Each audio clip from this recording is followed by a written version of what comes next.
Night fell heavy over the valley when Daniel Reeves first saw the mansion. It stood alone on a barren hillside, its crooked chimneys coughing pale smoke into the cold sky. The letter had arrived only a week earlier, no return address, only a single line: "Spend one night at Blackthorn Manor. A generous payment awaits." Daniel needed the money. That was the only reason he drove 3 hours out of the city to stand before the rusted gates, suitcase in hand. The wind whistled through the iron bars like a warning.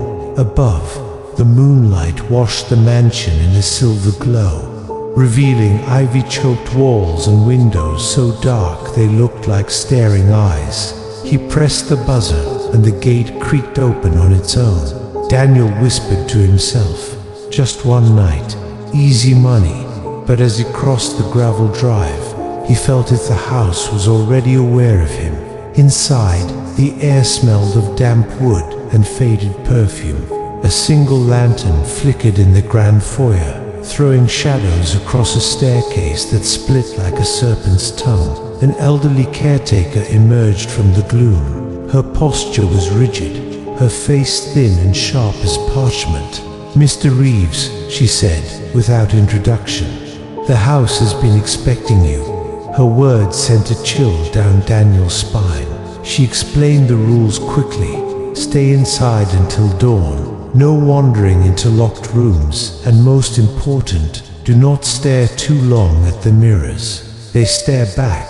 Before he could question her, she disappeared down a corridor, her footsteps swallowed by the mansion's hollow silence. Daniel explored the lower floor, his shoes clicking against marble tiles.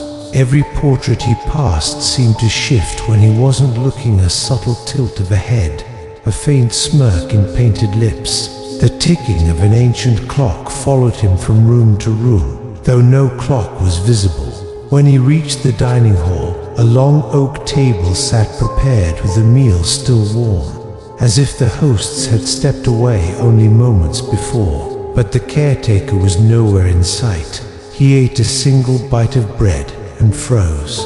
Somewhere behind him, a door opened and closed, soft, deliberate. He turned. No one stood there. The air itself felt watchful, like a crowd holding its breath. Near midnight, Daniel discovered a narrow hallway lined with gilt-framed mirrors. Each one reflected him at a slightly different angle, but not quite. In one, his face was turned, though he stood still. In another, his reflection smiled faintly, while his own lips remained still. He stepped closer to a tall oval mirror at the end of the hall. The caretaker's voice whispered from nowhere, "I told you not to stare." His reflection leaned forward, though Daniel did not. It placed a palm flat against the glass. A hairline crack raced across the surface like lightning. Daniel stumbled back. The entire hall groaned, wood-bending, as if the house exhaled in disappointment. Heart pounding, he fled to the second floor. The staircase moaned beneath his weight, each step echoing like a heartbeat. Upstairs, a faint music box played a lullaby that grew louder the farther he walked. At the end of the corridor stood a locked door. The melody seeped from behind it. He rattled the handle. Locked. Then, a child's whisper floated through the keyhole. "Don't stay. It watches." Daniel stumbled back as icy air rushed under the door, extinguishing his lantern. In the sudden darkness, he felt eyes behind every wall. When the lantern flickered back to life, Daniel found himself in the drawing room, though he had not moved. A fire crackled in the hearth. The caretaker sat in a velvet chair, smiling with unsettling calm. "You've pleased the house," she said. "It enjoys new guests." Daniel demanded to leave, but the front doors were gone, replaced by a seamless wall of carved wood. The caretaker only tilted her head. "Stay until dawn. If you wish to leave sooner, you must play." Before he could ask what game, the fire died, plunging the room into black. Footsteps circled him, slow, deliberate, never touching the floor. Time unraveled. Minutes felt like hours. Every attempt to find an exit led him back to the same hallway of mirrors. His phone showed no signal, no clock. When he checked his watch, the hands spun wildly, refusing to settle. Whispers followed him now, overlapping voices, some pleading, some laughing. He pressed his palms to his ears, but the sound came from inside his skull.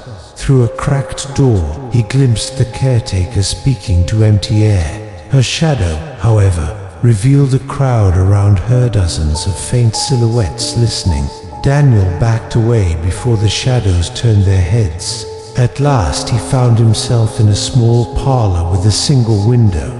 Outside, the sky burned crimson, though it should have been past midnight. The caretaker appeared again, eyes glinting like polished coal. "The house likes you," she said. "It will let you leave if you offer something in return." Daniel shouted that he owned nothing of value. She stepped closer. "It doesn't want things. It wants a presence." Her thin finger pointed to his chest. "Promise to remember it. Promise to think of it every night. Promise to keep looking back." Desperate, he nodded. The caretaker smiled. The walls shuddered like a beast purring in satisfaction. A door appeared where the window had been, opening to the gravel drive. Morning light spilled across the threshold. Daniel grabbed his suitcase and ran. Behind him, Blackthorn Manor stood silent, almost peaceful. The gate opened without a sound.